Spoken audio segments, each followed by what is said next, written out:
Álvaro, sería bueno que nos contaras acerca entonces de la historia, el mito, la leyenda, como usted nos quiera decir, acerca de la vez que los conservadores o la vez que intentaron quemar Río Negro. Bueno, mire, eso tenemos que irnos al año en que es. El año de 1949, estaba Colombia completamente enfrentados los dos bandos que manejaban el poder, los conservadores o godos y los liberales manzanillos. Habían asesinado a Jorge Eliezer Gaitán en Bogotá. Entonces, de ahí para acá comienza toda esa pugna entre liberales y conservadores y propiamente Colombia entra, llamémoslo así, aunque nunca lo han reconocido, en una guerra civil. Todo buscando el poder. Estaba Laureano Gómez, estaba el presidente Ospina y bueno, y ya la división liberal que fue lo que se tiró en el resto. Entonces, el gobernador, que era conservador, no se los menciono por respeto simplemente a ese mal recuerdo, que no se debe recordar siquiera los nombres de esas personas así, en Medellín, y estaban planeando la quema de Río Negro.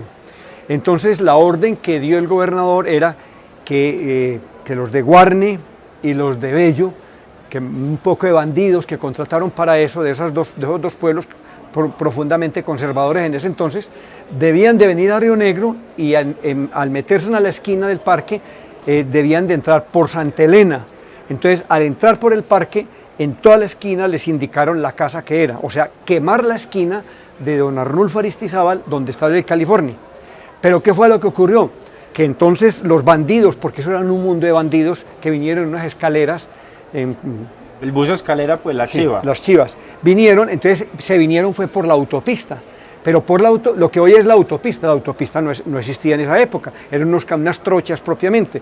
Entonces los bandidos estos, vinieron los de Bello, recogen a los de Guarne y se vienen y entran por donde es hoy la Nacional de Chocolates y se van hasta donde era el Liceo José María Córdoba, donde es la casa provincial que llaman hoy en día, voltean y entran al parque.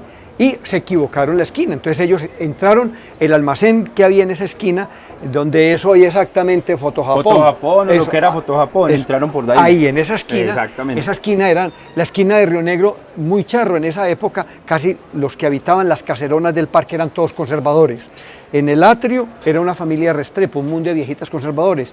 En la esquina de la Casa de la Maestranza estaban los Gómez, también conservadores. En la esquina donde fue el incendio eran también otra familia conservadora. Entonces en la esquina de California vivía el jefe liberal de Río Negro, Arnulfo Aristizábal. Entonces, que era la esquina que tenían que quemar. Y estos bandidos, como ya los había cogido la noche más bien, que eran ya pasadas las 6 de la tarde, entraron y le echaron candela al almacén de la esquina de allá. Bueno, entonces, ¿qué es lo que ocurre? Entonces, estos bandidos le echan candela a la esquina y el incendio, claro, unas casas que tenían ya casi los 200 años, eso ardió rápido. El cura de ese entonces, estoy hablando, no el párroco, sino uno de los curas, se llamaba Jairo Mejía, un muchacho joven que hacía poquito estaba acá, lo habían mandado a ayudarle al párroco.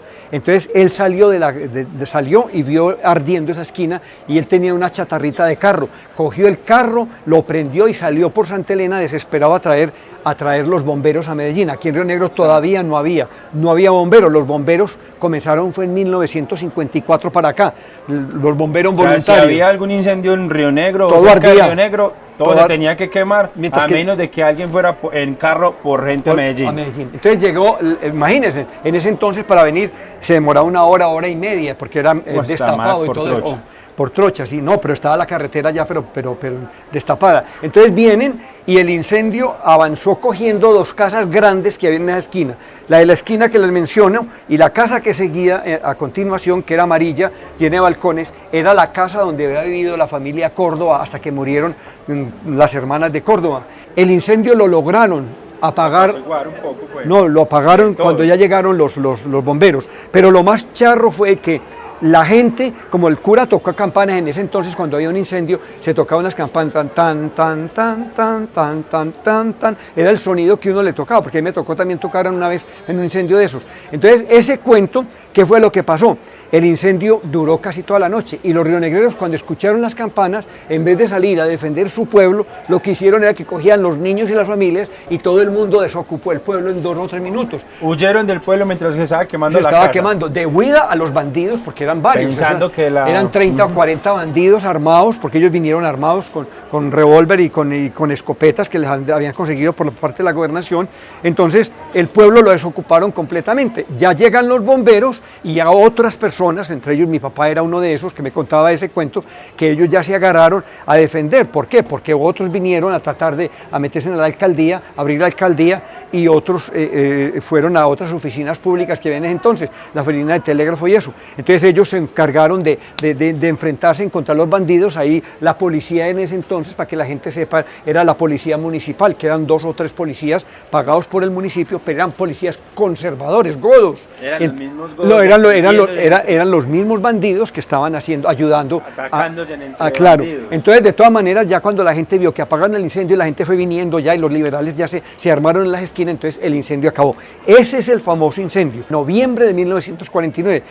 Óigame, y no fueron las 4 esquinas. La única esquina que ardió fue la que les comento, la donde está hoy Foto Japón. Y esa es la historia más o menos de lo que yo alcancé a escuchar de los ancianos, de mi papá, que fue un protagonista en ese entonces, porque a mi papá lo metieron a la cárcel también. ¿Por qué? Porque fue el primero que vino a la tesorería y le echó candados porque ya le habían arrancado las chapas. Entonces la investigación la hicieron por parte del Senado, los liberales, porque eso fue muy mencionado en El País. Los que estén interesados en ese cuento, busquen los periódicos, los chismos de esa época, para que vean cómo el periódico El Colombiano desfiguró completamente la historia para hacer que ellos sonaran santos. Pero de todas maneras, ahí es la historia más o menos de lo que sucedió en noviembre de 1949, el famoso incendio entre los liberales y los conservadores. De verdad que todos los días o cada que nos encontramos con Álvaro, nosotros acá desde Diario Oriente aprendemos un montón. Espero a ustedes les gusta, lo compartan, que le muestren la historia de Río Negro a todos los niños, a la gente de las casas, porque es importante apropiarnos de la historia. De nuevo, muchas gracias, espero encontrarnos muy pronto.